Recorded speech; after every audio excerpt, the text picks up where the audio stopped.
ay gusto kong sabihin sa kahit sino na may hawak o alam kung saan siya. Pero hindi pa huli ang lahat. At hindi ka nawawala or nag-iisa. Hindi pa huli para itama ang mali. Isang direkta at napaka-emosyonal na mensahe para sa dumukot sa kanyang ina, si Savannah Guthrie, naglabas ng isang nakakaantig na bagong video.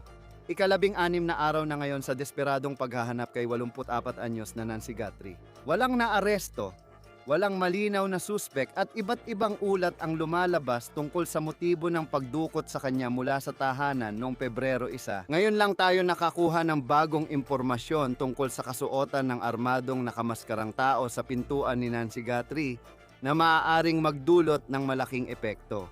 Nilulutas namin ang kasong ito na iniharap ng batas at krimen. Ako si Chris Stewart.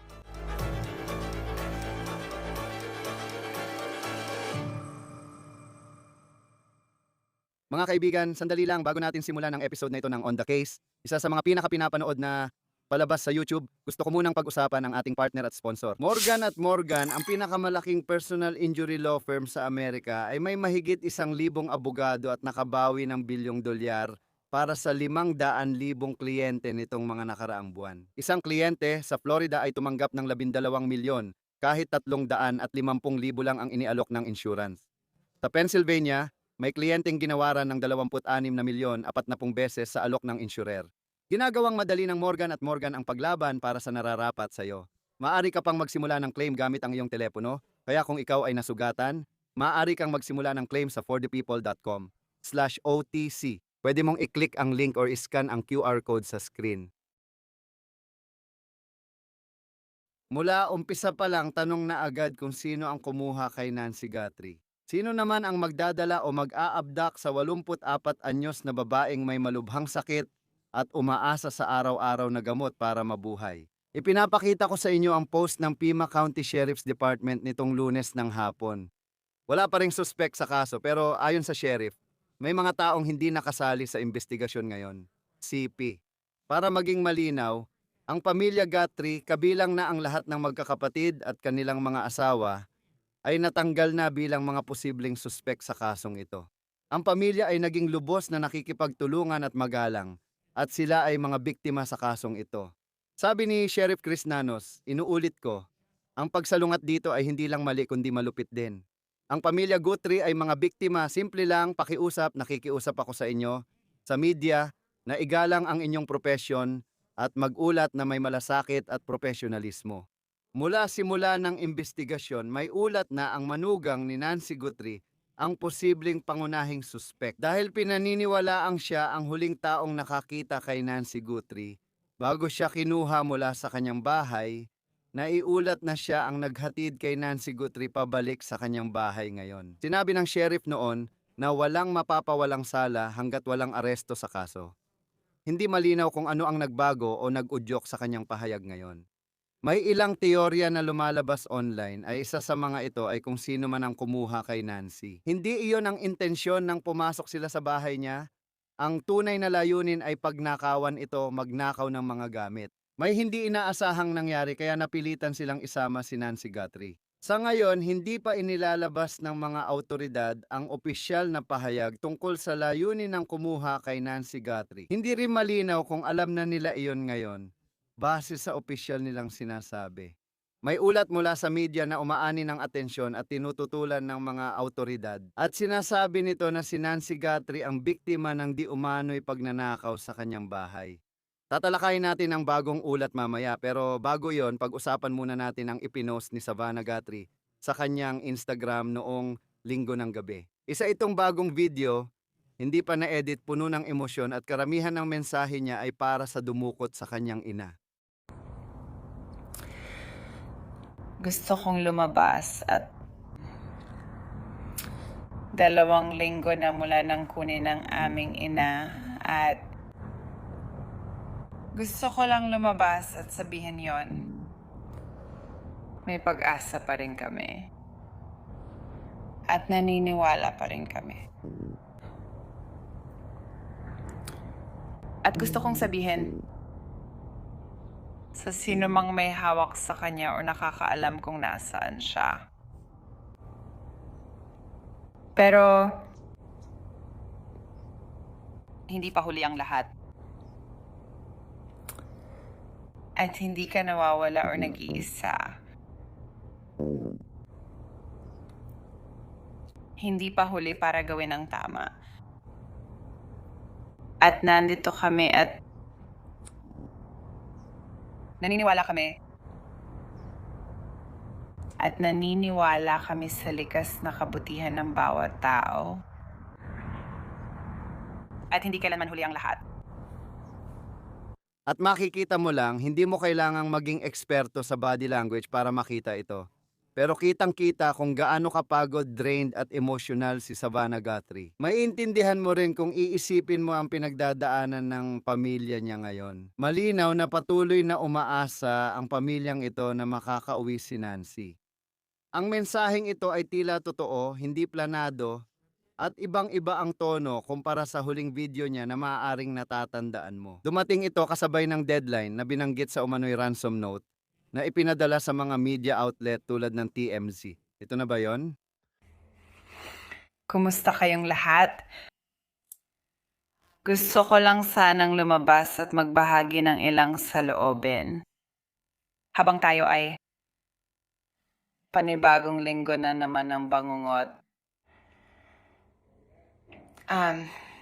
Gusto ko lang sabihin, una sa lahat, maraming salamat sa lahat ng dasal at pagmamahal na naramdaman namin. Kami ng aking kapatid na babae at lalaki. At pati na rin ang naramdaman ng aming ina. Dahil naniniwala kami na sa kahit anong paraan, nararamdaman niya ang mga dasal na ito at tinutulungan siya ng Diyos. Kahit sa mga sandaling ito at sa pinakamadilim na yugto, naniniwala kami na naroon pa rin ang aming ina. Kailangan namin ng inyong tulong. Walang tigil ang mga awtoridad sa pagtatrabaho araw at gabi, sinusubukang maibalik siya sa amin, sinusubukang hanapin siya. Kinuha siya at di namin alam kung saan dinala. At kailangan namin ng inyong tulong. Lumalapit ako ngayon para hilingin hindi lang ang inyong dasal, kundi kahit nasaan o gaano pa kayo kalayo sa tukson. Kung may makita kayo, may marinig kayo, kung may mapansin kayong kakaiba, ipagbigay alam ninyo agad sa mga awtoridad. Nasa oras tayo ng matinding pangangailangan. At kailangan namin ng inyong tulong. Kahit lantad na sa publiko ang kaso, hindi malinaw kung ano ang alam ng pamilya Guthrie o kung may alam silang posibleng lead na sinusundan ng awtoridad. At hindi rin malinaw kung ano ang sinusundan ngayon ng mga investigador na pinakamalapit sa kasong ito. Siyempre, narinig na natin ang pahayag ng sheriff, pero marami pa rin tayong hindi alam tungkol sa mga taong malapit sa investigasyong ito. Gayunpaman, may natutuklasan tayong posibleng pahiwatig. May kinalaman ito sa isang tao na nakita na nakasuot ng maskara, jacket, guwantes at backpack sa harap ng bahay ni Nancy Guthrie bandang oras na siya ay nawala. Sabi ng sheriff ng Pima County, ang mga damit na suot ng taong iyon sa video ay pinaniniwalaan nilang posibleng binili sa Walmart. Ngayon, hindi lang sa Walmart mabibili ang mga damit na ito. Kaya isa lang itong posibilidad para sa kanila. Pero kapag sinabi mong Walmart, idagdag mo pa ang damit sa backpack na ayon sa FBI ay eksklusibong ibinebenta lang sa Walmart, isang 25 litro na Ozark Trail Hiker Pack na backpack. Muli, sa Walmart mo lang ito mabibili. Pagkatapos, nag-ulat ang Fox News na ang holster sa baywang ng lalaki ay mukhang isang holster. Nagkakahalaga ito ng 10 piso kaya medyo mura, at ibinebenta ito sa ilang Walmart at natagpuan nila itong may stock sa 5 Walmart sa lugar ng Tucson. Kaya makikita natin kung paano makakaapekto iyon sa pagtukoy kung ang taong nakikita natin sa video na yon.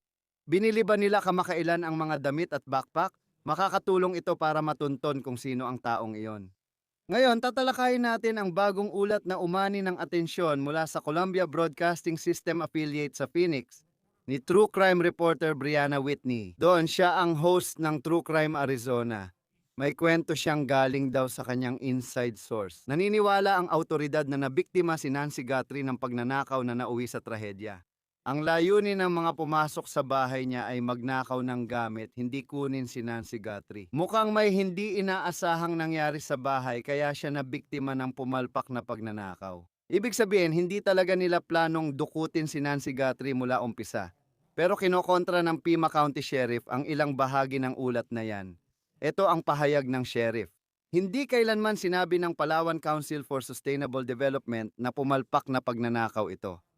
Mali ang anumang ulat na nagsasabing kabaligtaran. Tuloy pa rin ang investigasyon dito. Ngayon, tingnan mo, kung gusto mong bigyang kahulugan pa ng mas malalim ang pahayag na yan, tinututulan nito ang ulat at tinututulan din nito ang anumang pahayag ng departamento na ito ay isang pagnanakaw na nauwi sa masama. At kung ipapahiwatig daw yon, sabi nila, ay hindi tama, taliwas sa sinasabi nilang mali na ang mismong kwento ngayon. Nagbigay pahayag ang FBI sa Fox News at sinabi nilang hindi nila alam ang pinagmulan ng kwentong iyon. Kaya mukhang ang bureau ay umaalma rin ng kaunti. May ilang eksperto na nagsabing ayon sa lokal na balita sa Arizona, hindi talaga balak kunin si Nancy nang pumasok sa bahay niya. Pero tiyak na may nangyari sa loob kaya nauwi sa ganun. Isa sa mga binanggit nilang dahilan ay kapag naiisip mo ang mga larawang ganito, tulad ng inilabas ng TMZ. Larawan ito ng kahina-hinalang tao na nakunan sa kamera bago at matapos mawala si Nancy Guthrie. Marami na rin ganito ang naipost na sa social media at karamihan dito ay walang kinalaman sa kaso ni Guthrie. Makikita rito ang isang lalaki noong Enero 23 na sinadyang naglakad paatras sa harap ng bahay, 6.5 milya mula sa bahay ni Nancy Guthrie. Binura ng TMZ ang mukha ng lalaki, pero sinabi nilang may balbas siya at kamukha ng lalaking nasa surveillance video ng FBI mula sa bahay ni Nancy Guthrie. Ngayon, sinabi ng TMZ na sinusundan ito ng FBI bilang isang lead pero hindi pa rin malinaw kung may kinalaman ito sa kaso ni Guthrie. Kinuha ang video mga alas 5 ng umaga, tumahol ang aso at biglang tumakbo ang lalaki. Ngayon, ang dahilan kung bakit ko ito binabanggit ay si Nancy Guthrie. Batay sa timeline na ibinigay sa atin bandang alas 2 ng umaga, 2:30 nag-disconnect ang pacemaker niya mula sa kanyang iPhone. Mukhang nangyari ito ng madaling araw. At nakakakita tayo ng mga video kung saan may mga halimbawa ng ibang tao na lumalapit sa pintuan ng mga tao sa Tucson, Arizona, sa mga unang oras ng umaga. Ngayon, may nakausap kaming mga eksperto tungkol sa kung paano ang 84 anyos na babaeng may sakit at araw-araw na gamot ay napaka-vulnerable sa kidnapping, ngunit kadalasan ay hindi tinatarget ng kidnapper para sa ransom. Kaya maaaring magtulak ito sa iyo sa direksyon ng hinala na ito ay isang pagnanakaw na nauwi sa masama. Pero sa kabilang banda, nakausap namin ang mga eksperto sa pagpapatupad ng batas na nagsasabing napakabihira ng pagnanakaw sa bahay na nangyayari sa gitna ng gabi. Yun kasi ang oras na natutulog ang mga tao sa bahay. Paano kung pumasok ka sa bahay ng iba para kumuha ng gamit? Ayaw mong makaharap ang taong maaaring magising sa ganong sitwasyon. Madalas, komersyal na gusali ang target ng mga magnanakaw sa gabi. Kapag tiningnan mo ang kahina-hinalang tao sa harap ng hagdanan ni Nancy Guthrie, halatang puno ang backpack niya habang papalapit siya sa pinto na hindi mo iisipin sa isang taong balak magnakaw sa bahay. Ayon sa Columbia Broadcasting System affiliate sa Phoenix, sabi ng kanilang source na ang insidente ay isang pagnanakaw na nauwi sa masamang resulta. Pagkatapos tumutol ang sheriff ng Pima County sa ulat na yon, pag-usapan pa natin saglit ang ebidensyang alam natin dito. Katatapos lang nating talakayin ang impormasyon tungkol sa Walmart at kung saan posibleng nabili ang mga damit. Nakita natin siya sa harap ng bahay ni Nancy Guthrie at hinihintay pa rin ang DNA result. Tungkol ito sa guwantes na natagpuan 2 milya mula sa bahay ni Nancy Guthrie, nagpadala ng pahayag ang FBI. Sinasabing ang guwantes ay natagpuan sa bukirin sa tabi ng kalsada. Ayon sa mga ahente, habang nililibot nila ang paligid ng bahay ni Nancy, nakakita sila ng 16 na guwantes. Napansin kong sinabi nila na karamihan sa guwantes ay mula sa mga naghahanap na basta itinapon sa lupa. May natagpuan silang guwantes na nagbigay ng kaunting pag-asa. Sa kasong ito, ang guwantes na yon ayon sa FBI ay mukhang tumutugma sa guwantes ng taong nasa surveillance video. Kapag narinig mo yon, siguradong mapapansin mo. Sabi ng FBI, pinadala ng Pima County Sheriff's Department ang guwantes sa isang pribadong lab sa Florida. Ipinadala ito noong Huwebes ng nakaraang linggo, tinuri noong Biyernes ng nakaraang linggo, Tapos bumalik ang paunang resulta nung Sabado. Ngayon, naghihintay ang FBI para sa quality control at opisyal na kumpirmasyon. At kapag bumalik na yon, sabi ng FBI, ilalagay na nila ang DNA profile sa Combined DNA Index System na siyang pambansang DNA database nila. At kung ang DNA ay mula sa isang taong nagkaroon na ng anumang kaso o insidente sa batas, dapat ay merong magtutugma. Ang database na yon ay puno ng mga taong nahatulan na ng krimen na aresto o na detene. Sa ngayon, wala pang binibigay na detalye ang FBI kung may connection ang guwantes sa bahay ni Nancy Guthrie. Bukod sa katotohanang kamukha ito ng suot sa video ng taong may maskara at may armas.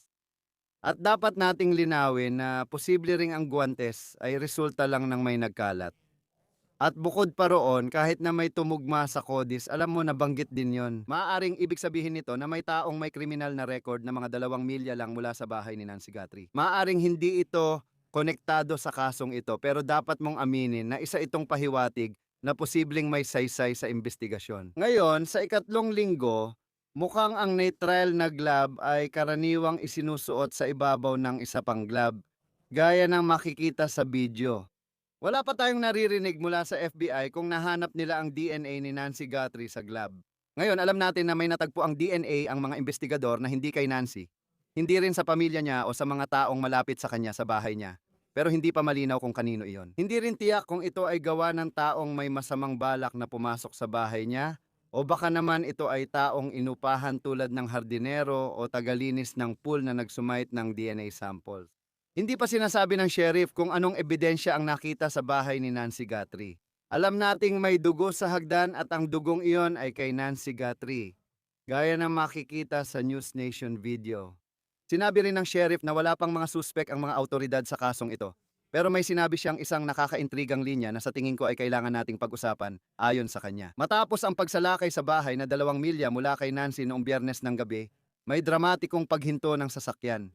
Isang lalaki ang inaresto at pinalaya. At na sinabi ng sheriff sa mga media outlet na ang taong pinahinto sa isang traffic stop sa Culver's ay isang taong interesado sila sa kasong ito. Una niya itong sinabi sa Fox News, pero pinalaya na ang taong iyon ngayon.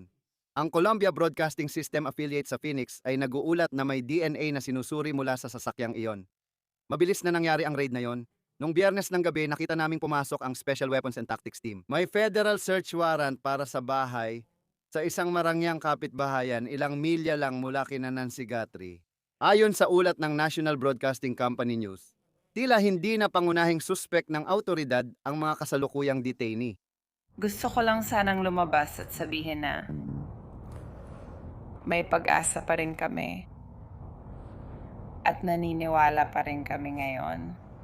Sa bagong video ni Savannah, umaasa pa rin siyang buhay ang kanyang ina at posibleng magtapos ng masaya ang kwento matapos ang bangungot. Ayon sa sheriff sa The New York Times, tuloy ang investigasyon kahit ano pa ang mangyari. Sinabi niya ito, ang linyang umagaw ng pansin nitong weekend ukol sa pagtatapos ng kaso. Maaaring 1 oras mula ngayon, maaaring ilang linggo, buwan o taon pa, pero hindi kami titigil. Hahanapin namin si Nancy, yan ang sinabi ni Sheriff Chris Nanos sa The New York Times. Ngayon, isa pang pangyayari na naganap ngayong araw na sa tingin ko ay dapat nating pag-usapan. Ayon sa TMZ, nakakatanggap sila ng email mula sa isang nagsasabing alam niya kung nasaan si Nancy Guthrie at kung sino ang kumuha sa kanya. Hindi malinaw kung totoo ang mga email na ito ayon kay Harvey Levin ng TMZ. Ngayong araw, nakatanggap sila ng liham mula sa taong ito na humihingi ng bayad para sa impormasyon. 3 beses nag-email ang taong ito, humihingi ng Bitcoin kapalit ng impormasyong umano'y hawak nila, ayon sa TMZ. Sa ulat, sinabi sa liham ngayong araw, CP, alam ko ang nakita ko 5 araw na ang nakalipas sa timog ng hangganan at sinabihan akong manahimik. Sigurado akong si Nancy iyon nakasama nila, wakas ng CP. Mukhang iba ang nagpapadala ng mga email ngayon kumpara sa nasa likod ng 2 ransom notes na natanggap ng TMZ at mga lokal na television station sa tukson na humihingi ng Bitcoin. Dahil lumipas na ang 2 deadline, hindi malinaw kung gaano kaseryoso ang FBI sa taong ito na patuloy na nag-e-email sa TMZ. Ngayon, nag-aalok ang FBI ng $100,000 para sa impormasyong maghahatid kay Nancy Guthrie o sa kumuha sa kanya mula sa bahay noong Pebrero 1. Kung may impormasyon ka tungkol kay Nancy Guthrie, maaari kang makipag-ugnayan sa Pima County Sheriff sa 523-51-490,000. Maaari ka ring makipag-ugnayan sa FBI. Ang kanilang numero ay 1800. Tumawag sa FBI o bisitahin ang tips.fbi.gov. Sama-sama nating talakayin ang kasong ito ngayon. Retiradong FBI agent Greg Rogers, no? Salamat sa pagsama sa Law and Crime sa debate ngayon matapos lumabas ang ulat mula Arizona na may source daw ang isang television station. Ang teorya ay isa itong palpak na pagnanakaw at si Nancy Guthrie ay hindi talaga ang original na target. Mukhang hindi masyadong sang-ayon ang sheriff at FBI doon. Ano sa tingin mo? Base sa alam natin ngayon ukol sa posibleng nangyari rito. Medyo hindi ako naniniwala sa teorya ng palpak na pagnanakaw dahil um, ganun nga. Kahit na sa tingin ko ay malinaw naman sa video, pwede ba ito? Yung taong lumapit sa harap ng pinto ay gumawa ng maraming pagkakamali, sobrang pangit ng plano bago ang operasyon. Pero kadalasan, alam mo na, ang pagnanakaw ay pagsipa sa pinto, alam mo na pagnanakaw, ano ba talaga ang balak nilang kunin? Ibig mo bang sabihin, iniisip ng nagbibigay ng tip na may mahalagang bagay sa bahay ng Guthrie? Kakaibang lugar lang yon para gawin parang isang pagnanakaw. Hindi naman sila basta papasok doon para magnakaw lang ng mga television at alam mo na, mga ganong bagay. Kaya ako talagang nagdududa ako doon. Hindi ko iniisip na isang makatotohanang teorya yon. At kadalasan ang mga magnanakaw, hindi rin nila kinikidnap ang mga taong nasa bahay. Ibig kong sabihin sa kasamaang palad at hindi ko ibig magtunog, alam mo na mapanlait. Pero karamihan sa mga magnanakaw ay pipigilan lang ang taong nasa bahay. Sasaktan nila, iiwanan lang doon. Ibig kong sabihin, wala naman silang interes na isama ang isang tao. May gusto silang nakawin, kukunin nila at aalis na sila. Oo, at kilala ko ang istasyon ng telebisyong ito. Naglabas lang sila ng pahayag na naninindigan sila sa kanilang ulat. Kaya, tingnan natin. Isa ito sa mga bagay na malalaman natin kapag lumabas na ang lahat kung ano talaga ang totoo. At limitado lang ang malalaman natin mula sa labas. Alam mo may mga eksperto na nagsabi at baka hindi alam ng iba na, alam mo yon, madalas hindi nagaganap ang pagnanakaw sa bahay sa gabi dahil naroon at natutulog ang mga tao. Ayaw ng magnanakaw na madatnan ng may-ari. Tama, may ilang gusaling pang komersyal ang tinatarget. Kapag naririnig ko ito, napapaisip din ako, lalo na ngayon habang nag-uusap tayo. Parang maraming pagkakamali ang taong ito nang dumating siya at hindi siya mukhang bihasang kriminal. Sa unang tingin lang, gaano kadalas alam ng mga tao yon at iniisip nila, tapos sasabihin, di, siguro may natutulog pa sa bahay. Meron talagang sa kasamaang palad may mga professional na ganyan ang ginagawa. Naglalakbay sila mula lungsod hanggang lungsod. Nagnanakaw sila tapos lilipat na ulit at magaling talaga sila sa ginagawa nila. At lahat yon ay parang sugal lang pero ang ibig kong sabihin ganun talaga. Ang sugal dito, halata naman na malaki ang posibilidad na may tao sa bahay sa oras na yon. Alam mo, kung magmamasid ka lang ng kaunti, malalaman mo. Kapag wala siya doon, madali lang namang makita kung kailan siya umalis. Pagkatapos, papasok ka na lang at kukunin ang gusto mong kunin. Sa pagkakaintindi ko, walang gaanong kinuha mula sa mga residente, maliban na lang kung may ibang dahilan. Baka may isang bagay na walang nakakaalam, isang totoong mahalagang gamit na baka meron siya or isang safe or kung ano man at yun lang ang kinuha nila. Yun sana pero hindi naman na burglar ang bahay sa karaniwang paraan ng pagnanakaw. Alam mo, marami pang mahahalagang gamit na naiwan doon at nandun pa rin. Yung mga tao na yun ay nasa bahay ng mga 40 minuto. Tama ba? Kaya matagal silang nandoon. Pwede nilang nilimas ang buong bahay kung yun ang pakay nila. Tama ba? May timeline ka na sa tingin ko ay medyo lampas alauna ng madaling araw, alam mo yon?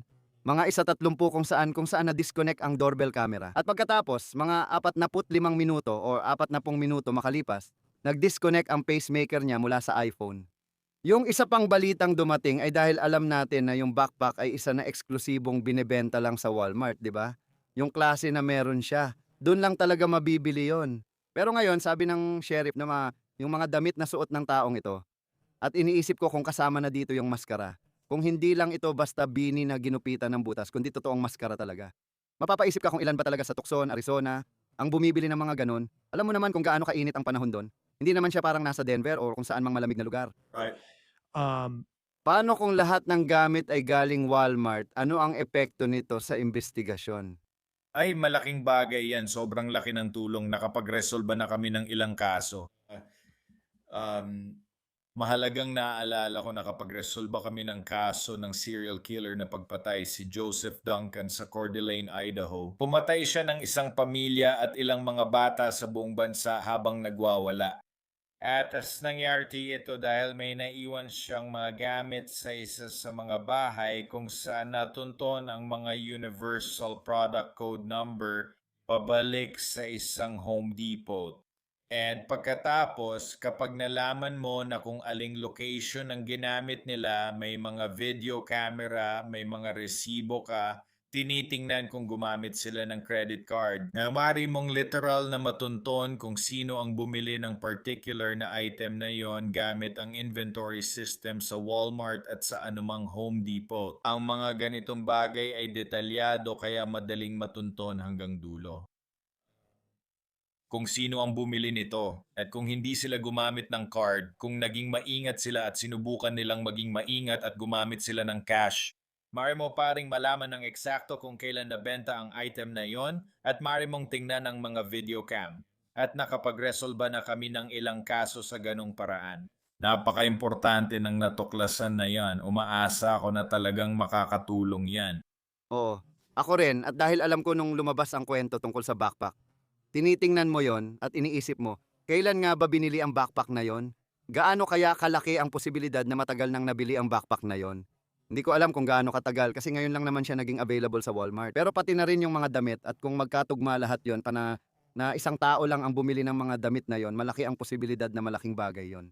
Para sa kasong ito, alam ko, kahapon, may isa pang malaking pahiwatig na lumabas o parang ganun ang dating sa atin. May guwantes sa labas at nakakita sila ng guwantes mga 2 milya mula sa bahay. Ang linyang napansin ng lahat ay tila ito ang guwantes na katulad ng nasa taong nasa harap ng hagdan. Ibig mo bang sabihin parang latex na guwantes lang ito na kahit sino pwedeng magkaroon? Base sa alam natin sa DNA testing, ano ang maaari nating asahan kung bumalik ito bilang profile na pwedeng ilagay sa CODIS database? Baka yun na ang pinakamalaking lead na meron tayo ngayon. Kung yun talaga ang guwantes, um, masasabi ko sa inyo na may mga taong nagtatrabaho 24/7 na identify na nila ang DNA at ipapadaan nila yon sa CODIS. Sa kasamaang palad ang hindi alam ng karamihan ng tao ay maliban na lang kung may kriminal kang kasaysayan or kung naging sundalo ka or kung naging federal agent ka, available ang DNA mo dahil na-test ka na. Pero ito ay um, ang napakalaking karamihan ng mga Amerikano ay hindi pa natetest. Kung wala siya sa CODIS, gagamitin nila yung mga historical database para hanapin siya. Alam mo na, paulit-ulit lang. Isa pang kaso na nalutas sa parehong paraan ay ang kaso ni Kohlberger sa Idaho, kung saan pinatay niya ang mga estudyante sa universidad sa Moscow. At yun na yun. Ang kaso na yon ay nalutas gamit ang DNA. Iniwan niya ang takip ng kutsilyo na may DNA ng tatay niya na natukoy gamit ang historical database. Alam mo yon, nalaman natin na si Brian Kohlberger ay estudyante sa isang universidad na 10 milya lang ang layo. Kaya ganon, nalulutas ang mga kaso sa ganong paraan. Kaya umaasa talaga ako na yun na nga ang totoong mga guwantes, malalaman natin. Pero muli, nagpapakita lang yan na alam mo marami kang pwedeng mapagpasyahan base sa husay at talento ng isang tao. Kung sino man ang subject mo, base sa kanilang plano bago at pagkatapos ng operation at yung plano niya bago ang operation ay napakasama, alam mo yon, nagsusuot siya ng backpack na may mga reflective gear sa buong paligid nito. Wala siyang dalang kahit ano para malampasan ang the ring camera kahit may backpack siya. Pwede sana siyang gumamit ng duct tape or spray paint para talunin yung camera pero imbes, kumuha lang siya ng sanga ng halaman na kung tutuusin, nagpapakita ng labis na kakulangan sa pagpaplano bago kumilos. pagpaplano pagkatapos ng operasyon, itapon ang guwantes na minsan ko nang nakita sa ilang kaso. Pero bakit mo gagawin yon kung alam mo naman, muli mapapaisip ka talaga tungkol sa katalinuhan ng taong kasama mong nagtatrabaho. Dahil pwede mo namang dalhin ang mga guwantes na yon sa isang basurahan, alam mo, 100 milya ang layo o kaya naman ay sunugin mo na lang. Pero kung basta mo na lang itapon at iwan kung saan-saan, mapapaisip ka talaga kung gaano katalino o maabilidad yung taong kinakaharap mo. O tungkol dyan, kung yun talaga ang gloves at pagkatapos ng lahat, yun lang pala gagawin nila. Napapaisip ako kung ganun nga talaga mangyayari kasi parang ganun na. Kahit mukhang hindi sila matalino sa camera, basta na lang nilang iniwan ang gloves nila mga 2 milya mula sa bahay ni Nancy Guthrie. Ipapaliwanag ko yan. Hindi ko may paliwanag pero kung yun talaga ang nangyari, makikita natin. Kahit ganon, tinitingnan mo rin yung camera. Naiisip ko rin yung ski mask niya, parang magnanakaw sa comedy movie ang may suot nun. Ibig kong sabihin, medyo kita pa rin yung mukha niya kumpara sa ibang mga option dyan. Yung iba kasi natatakpan ng bibig mo at hindi na ganun ang itsura ng mga mata mo. Bakit mo nga ba isusuot yun? Sana makatulong yun, mahuli siya. Masaya ako na ginawa niya pero parang ang bobo lang ng maskarang yun isuot. Kung papasok ka sa bahay ng iba, alam mong ganun na, di ba? Nasa 3 linggo na tayo ng ganito. Sa dami ng pagkakamali sa camera, nagugulat ka bang hindi pa rin nasusolusyonan ang kaso? Oo, talagang nagugulat ako. At muli, ayokong magtunog mapanlait pero napakahalaga talaga ng oras, lalo na kung isasaalang-alang ang kalusugan niya at iba pang mga issue. Pero sa tingin ko nung unang linggo, iniisip ko na nag-iingat lang talaga sila kasi may mga sulat ng ransom. Ginagawa nila ang lahat ng makakaya nila para mapatunayan kung totoo ang mga yon o kung totoong tao nga ang kausap nila. Pero ang katotohanan na wala, parang wala talagang matibay na verifikasyon ng patunay na buhay pa. Walang mga larawan, hindi sila personal na nakikipag-usap sa isang um, kidnapper. Napakabahala niyan at sa tingin ko may ibig sabihin yon. Pati na rin sa paraan ng pamilya ngayon at sa mga video na inilalabas nila, masisiguro ko sa iyo hindi nila ginagawa yan ng walang matinding plano. Kumukonsulta pa sila sa mga profiler tungkol sa sasabihin sa mga video. Alam mo, mula sa direktang pakikipag-usap sa kidnapper, ngayon ay nakikipag-usap na sila sa publiko at magkaibang-magkaiba ang mga bagay na yon. Nakikita natin at gaya ng sabi ko, hindi mo kailangang maging body language expert para maintindihan ang nakuha ni Savannah. Alam mo, walang nakakaalam kung ano ang pinagdadaanan niya, pero para maintindihan kung gaano siya kalungkot, talagang totoo yon, di ba? At isa yang bangungot na ayaw maranasan ng kahit sino. Pero kung titignan mo yung mensahe na magkasama ang pamilya, makikita mo ang pagiging tao niya. Alam mo yung unang ilang video na ipinost niya, tapos meron pa yung isa na may kinalaman sa deadline tungkol doon sa di umano'y ransom note. Parang panawagan ito sa publiko na kung may nakita ka, magsabi ka. Ganon din ang tono, parang si Savannah Guthrie mula sa Today Show. Pero kagabi, parang may kinakausap siyang tao nang sabihin niyang pwede mong gawin ang tama. Maaaring yung dumukot sa nanay niya o yung may alam sa gumawa. Sino man yon, kahit authentic ang mga video, ganun pa rin ang dating sa likod ng pangyayari. Ano kaya, sa tingin mo ang payo na pwedeng ibigay ng FBI sa isang miyembro ng pamilya sa ganong sitwasyon? Meron kaming mga magagaling na psychological profiler na nagtatrabaho sa kasong ito. Nandun sila at ginagawa nila ang kanilang trabaho. Ang mga mensaheng iyon ay particular na nakatuon. At ang wikang ginamit doon ay pinag-isipang mabuti. Ibig kong sabihin ang mga mensaheng iyon ay hindi basta-basta lang, hindi yun bigla ang sinabi. May dahilan sa likod ng bawat isa. Di ako magugulat kung may kaunting kinalaman ito sa individual na patuloy na nagpapadala ng mga mensahe at email sa mga media outlets sinasabing alam niya kung sino ang gumawa nito. Pinaghihinalaan ko talaga yon dahil ilang beses na siyang nagkaroon ng pagkakataon para patunayan ang kanyang katotohanan pero hindi niya ginawa. At ang ibig kong sabihin doon, sa tuwing may dinadala ang bureau at ang tanggapan ng sheriff ng Pima County para tanungin, madali namang pwedeng magsalita ang taong yon at sabihing hindi siya yon. Mali ang nakuha nating tao. Talagang magpapakitang gilas ka, mapapatunayan mo ang katotohanan mo dahil sinasabi mong alam mo kung sino siya pero hindi naman yun nangyayari. Kaya, oh, Alam ko na, sabi ng TMZ may bago na naman silang nakuha. Sa tingin ko ito na ang ika-4 na mensahe ngayong taon at kakaiba talaga ito. Yung paraan ng taong yon, pasensya na. Talagang iba kung paano siya kumikilos. Pang-4 na email na natanggap nila ngayon mula sa isang nagsasabing hindi nila dinukot si Nancy Guthrie, pero alam nila. At alam mo, may bahagi nito na tinitingnan mo at iniisip mo na baka ito na nga. Ibang-iba lang talaga ang paraan nito kumpara sa unang email na ang sabi ay gusto ko ng pera at pagkatapos ay walang kahit anong sagot. Pero dahil sa mga email na to, napaisip ako. Nabanggit nila ang pagtawid sa border at napag-usapan ng Mexico. Sa dati kong trabaho, nagmaneho ako sa Nogales, sa daanan sa timog ng Tucson. Tulad ng sino mang tumawid na sa border, mas madali talagang pumasok sa Mexico kaysa sa proseso ng pagsagot ng mga tanong pagbalik mo. Hindi nila tinitingnan ng sasakyan, parang dinadaanan ka lang, parang toll lang. Ano kaya ang tsansa na ang FBI ay kumokontak sa mga autoridad ng Mexico para bantayan ang impormasyon? Na lalo na pagkatapos lumabas ang video na ito, baka tumawid na ng border yung taong yon para matakpan ang kanyang mga bakas. tama, di ba? Masisiguro ko sa iyo na ang mga federales, ang Mexican Federal Police, ang mga katapat natin, ay kasali na sa kasong ito mula pa sa simula.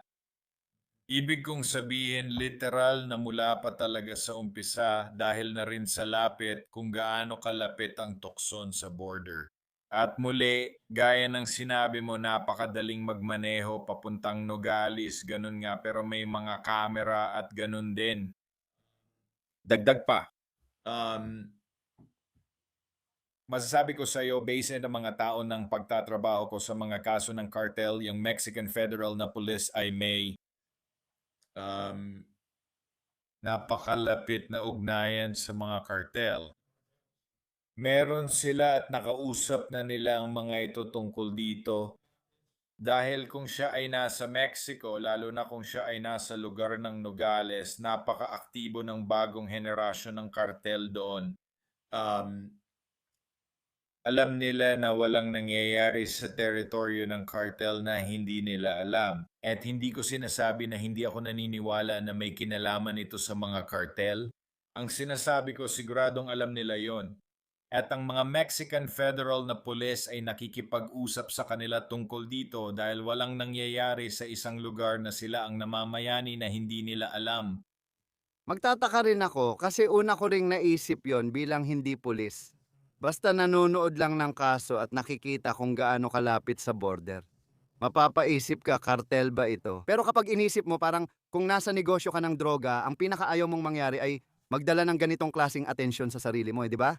Tama ba yon na paraan ng pag-iisip? Parang Kung kukuha ka ng 8-4 para sa cartel, literal na barya lang yon sa kanila. Ibig kong sabihin, hindi ito isang madalas pinag-uusapan ng mga tao ang tungkol sa mga kidnapping na may kinalaman sa cartel sa Mexico, pero kasing dami rin yan ang may kinalaman sa politika gaya ng sa hindi talaga yan ang pinagkakakitaan nila ng malaki, alam mo yon. Maaring dukutin nila ang isang miyembro ng pamilya ng isang taong sumusubok silang kasuhan o ng isang politiko. Gusto nilang gawin niya ang ilang bagay para maturuan sila ng leksyon.